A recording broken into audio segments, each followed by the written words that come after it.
আসসালামু আলাইকুম। এখন দেখবেন সংবাদ শিরোনাম। হাসপাতালে ভর্তি হলেন খালেদা জিয়া। ইনফেকশনে আক্রান্ত হার্ট ও ফুসফুস জানালেন মেডিকেল বোর্ডের চিকিৎসক। 12 ঘণ্টা থাকবেন নিবিড় পর্যবেক্ষণে। ক্ষমতায় গেলে ইমাম খতিবদের ভাতা দেওয়ার ঘোষণা। তারেক রহমানের দেশ গঠন ও ইনসাফ প্রতিষ্ঠায় আলেমদের ভূমিকা রাখার আহ্বান ডাক্তার শফিকুর ও নাহিদ ইসলামের। কক্সবাজার 4 আসনে শাহজাহান চৌধুরী ও আব্দুল্লাহর মনোনয়ন দ্বন্দ্বে বিভক্ত। বিএনপি নেতাকর্মীরা নরসিংদী 3-এ প্রার্থী ঘোষণা না করায় বাড়ছে বিরোধ। বিশ্বের সবচেয়ে প্রাণঘাতী প্রাণী মশা, তথ্য আফ্রিকান সাফারি। শুধু এডিসের কামড়ে 2 দশকে দেশে 3,500 মানুষের মৃত্যু। প্রান্তিক জনপদে অ্যান্টিবায়োটিকের মাত্রাতিরিক্ত ব্যবহারে কমছে কার্যকারিতা, বাড়ছে মৃত্যু। অভিযোগের তীর হাতুড়ে ডাক্তার ও ওষুধ বিক্রেতাদের দিকে। এতক্ষণ শুনছিলেন সংবাদ শিরোনাম, এখন দেখবেন বিস্তারিত। বিএনপি চেয়ারপারসন বেগম খালেদা জিয়ার চেস্টে ইনফেকশন, হার্ট এবং ফুসফুস আক্রান্ত হয়েছে বলে জানিয়েছেন তার জন্য গঠিত মেডিকেল বোর্ড সদস্য অধ্যাপক ডক্টর এফ.এম. সিদ্দিকী। রবিবার রাতে খালেদা জিয়ার শারীরিক অবস্থার সবশেষ তথ্য জানানোর সময় তিনি কথা বলেন। আগামী 12 ঘণ্টা তাকে নিবিড় পর্যবেক্ষণে রাখা হবে বলে জানিয়েছেন তার ব্যক্তিগত চিকিৎসক doctor AZM Zahid Hossain. Doctor FM. Siddiqui জানান, খালেদা জিয়ার চেস্টে ইনফেকশন হয়েছে, হার্ট এবং ফুসফুস আক্রান্ত হয়েছে। আগামী 12 ঘণ্টা মেডিকেল বোর্ডে তত্ত্বাবধানে রাখা হবে। আর বিএনপির স্থায়ী কমিটির সদস্য ও খালেদা জিয়ার ব্যক্তিগত চিকিৎসক অধ্যাপক ডক্টর এজেডএম জাহিদ হোসেন জানান, বেগম খালেদা জিয়া ঠিক কতদিন হাসপাতালে ভর্তি থাকবেন তা এখনই বলা যাচ্ছে না, শারীরিক অবস্থার উপর নির্ভর করছে। সুস্থতার জন্য দেশবাসীর কাছে খালেদা জিয়া দোয়া চেয়েছেন বলেও জানান ডক্টর জাহিদ। এর আগে সন্ধ্যা 7:30টার দিকে ফিরোজা থেকে এভার কেয়ারের উদ্দেশ্যে রওনা হন খালেদা জিয়া। পরে স্বাস্থ্য পরীক্ষার জন্য তাকে হাসপাতালে ভর্তি করা হয়। এর আগে গত 15 অক্টোবরও হাসপাতালে ভর্তি হয়েছিলেন খালেদা জিয়া।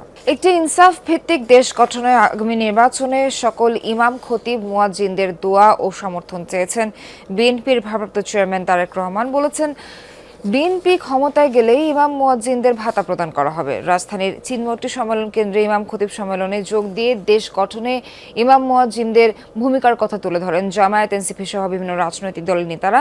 আশ্বাস দেন তারেক রহমান, রাষ্ট্র পরিচালনায় ইসলামী শরিয়াকে সর্বোচ্চ গুরুত্ব প্রদানের পাশাপাশি ভিন্ন ধর্মের মানুষদের ন্যায্য অধিকার নিশ্চিত করা সহ 7 দফা দাবিতে এই সম্মিলিত ইমাম খতিব জাতীয় সম্মেলন। এতে যোগ দেন রাজধানী সহ দেশের বিভিন্ন জেলা, উপজেলা ও গ্রাম থেকে আসা ইমাম খতিবরা। সম্মেলনে বিগত 16 বছরের আওয়ামী শাসনামলে আলেম ওলামাদের উপর নির্যাতনের কথা তুলে ধরেন বিভিন্ন ইসলামী দলের নেতারা। জঙ্গি নাটক সাথে ইমামদেরকে বেইজ্জত করা, মুসলমানদেরকে বেইজ্জত করা আর হবে না। সম্মেলনে প্রধান অতিথি হিসাবে অনলাইনে যুক্ত হন বিএনপির ভারপ্রাপ্ত চেয়ারম্যান তারেক রহমান। বলেন, বিগত দীর্ঘ 1.5 দশকের তাবেদারি শাসন ব্যবস্থা প্রমাণ করেছে স্বাধীনতা, সার্বভৌমত্ব রক্ষায় ঐক্যের বিকল্প নেই। মহানবীর ন্যায়পরায়ণতার আদর্শে উজ্জীবিত একটি ইনসাফ ভিত্তিক বাংলাদেশ গড়ার লক্ষ্যে আগামী নির্বাচনে বিএনপি দেশের সকল সম্মানিত ইমাম, খতিব, মুয়াজ্জিন, আলেম ওলেমা, পীর মাশায়েখদের দোয়া এবং সমর্থন চায়। তারেক রহমান বলেন, ইমাম খতিবদের রাষ্ট্র গঠন কাজের বাইরে রেখে দেশের অগ্রগতি সম্ভব নয়। মসজিদ, মাদ্রাসা, ইমাম, মুয়াজ্জিন, মাদ্রাসা শিক্ষার্থীকে রাষ্ট্রীয় অগ্রগতিমূলক কার্যক্রমের বাইরে রেখে দেশে কখনোই টেকসই উন্নয়ন করা সম্ভব নয়। ইমাম মুয়াজ্জিনদের মধ্যে যারা আর্থিক টানাপোড়েনে রয়েছেন তাদেরকে প্রতি মাসে রাষ্ট্রীয় তহবিল থেকে একটি নির্দিষ্ট পরিমাণ সম্মানী ভাতা দেবার ব্যাপারে বিএনপির একটি পরিকল্পনা রয়েছে। সমাজ গঠনে ইমাম খতিবদের এগিয়ে আসার আহ্বান জানান জামায়াত আমির ডক্টর শফিকুর রহমান। নবীজির এই সমাজকে বাদ দিয়ে মন গড়া কোনো মতবাদ, তন্ত্র মন্ত্র দিয়ে যে সমাজ গড়া হবে সেই সমাজ আল্লাহর কসম দুনিয়াকে শান্তি এবং সম্মান দুটার কোনোটাই দিতে পারবে না। ইনসাফের বাংলাদেশ প্রতিষ্ঠায় আলেমদের সাথে নিয়ে এগিয়ে যাওয়ার কথা বলেন এনসিপি আহ্বায়ক। শুধু আমরা রাষ্ট্র সংস্কারের কথা বলতেছি, কিন্তু যদি আমরা সমাজ সংস্কার না করি, সামাজিক ফ্যাসিবাদ দূর না করি, সাংস্কৃতিক ফ্যাসিবাদ দূর না করি, তাহলে বাংলাদেশকে কিন্তু আমরা নতুন করে গড়তে পারবো না। ধর্মীয় মূল্যবোধে উজ্জীবিত একটি সমাজ গঠনে সবাইকে ঐক্যবদ্ধ ভূমিকা রাখার কথা বলেন ইসলামী রাজনৈতিক দলের নেতারা। যে আগামী বাংলাদেশে এদেশের মসজিদগুলোকে আলেম ওলামাদেরকে যেন রাষ্ট্র অন করে, তাদেরকে কাজের সুযোগ দেওয়া। বিএনপির দুই নেতার দ্বন্দ্বকোন্দলে উত্তপ্ত কক্সবাজার ৪ সংসদীয় এলাকা। টেকনাফ ও খিয়ায় দলটির নেতাকর্মীরাও দুই গ্রুপে বিভক্ত। এই আসনে শাহজাহান চৌধুরীকে প্রার্থী ঘোষণার পর থেকে পাল্টা কর্মসূচি পালন করছে মনোনয়ন বঞ্চিত মোহাম্মদ আবদুল্লাহর কর্মী সমর্থকরা। দুপক্ষই পরস্পর বিরোধী অবস্থান। দলীয় প্রার্থী ঘোষণার পর একযোগে মাঠে নামার কথা বিএনপি নেতাকর্মীদের, কিন্তু উখিয়া টেকনাফ নিয়ে গঠিত কক্সবাজার ৪ আসনের চিত্র ভিন্ন। কক্সবাজার জেলা বিএনপির সভাপতি শাহজাহান চৌধুরী ও কোষাধ্যক্ষ মোহাম্মদ আবদুল্লাহর মধ্যে এমনিতেই দীর্ঘদিনের বিরোধ। সাবেক হুইপ শাহজাহান চৌধুরীকে প্রার্থী ঘোষণার পর দ্বন্দ্ব কোন্দল আরও চরমে। দুপক্ষের পাল্টাপাল্টি কর্মসূচিতে উত্তপ্ত টেকনাফের রাজপথ। দলের সাধারণ নেতাকর্মীরাও দুই গ্রুপে বিভক্ত। উখিয়ার চেয়ে টেকনাফে প্রায় 50,000 ভোট বেশি। মনোনয়ন বঞ্চিত কোষাধ্যক্ষ আবদুল্লাহর বাড়িও সেখানে। বিরোধ না মিটলে ভোটে প্রভাব পড়বে বলে শঙ্কা নেতাদের। যুদ্ধটা মশা ও মানুষের। মানুষ মশা মারছে, মশাও মানুষ মারছে। তাতে যেন ধরাশায়ী মানুষই।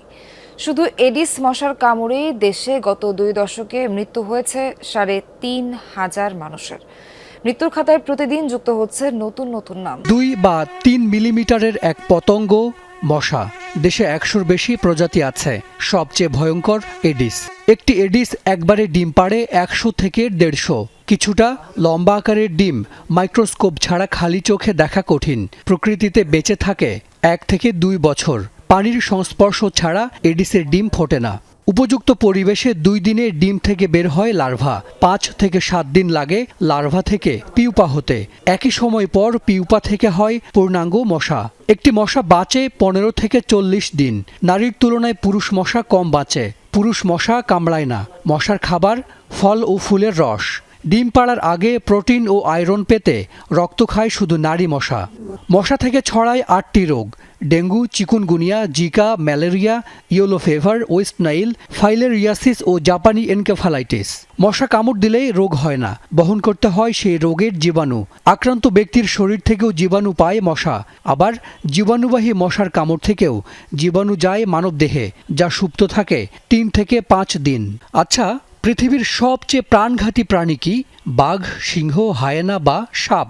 কোনোটিই না। আফ্রিকা সাফারিজের করা 20টি প্রাণঘাতী প্রাণীর তালিকায় প্রথম নামটি মশা। বিশ্বজুড়ে বছরে 7 থেকে 10 লাখ মানুষ মারা যায় মশার কামড়ে। অথচ মানুষ মশার চেয়ে 400 গুণ বড় আর ওজনে 30 লাখ গুণ ভারী। তবুও মানুষ যেন অসহায় ছোট্ট এই পতঙ্গের কাছে। আর বাংলাদেশেও এই মশার কামড়ে এবছর মারা গেছে 350 জনের বেশি। 2023 সালে এক বছরেই সর্বোচ্চ 1700 জনের মৃত্যু হয়। বিজ্ঞান আর গবেষণায় মানুষ অনেক এগিয়ে গেলেও মশার কামড়ে মৃত্যু থামানো যাচ্ছে না। পৃথিবীতে আর কোনো পতঙ্গ নেই যে এত বেশি রোগ ছড়ায় একসাথে। মশাই একমাত্র পতঙ্গ যে সবচেয়ে বেশি মানুষের সবচেয়ে বেশি প্যাথোজেন ক্যারি করে বা বহন করে এবং সবচেয়ে বেশি মানুষের জীবন হরণকারী।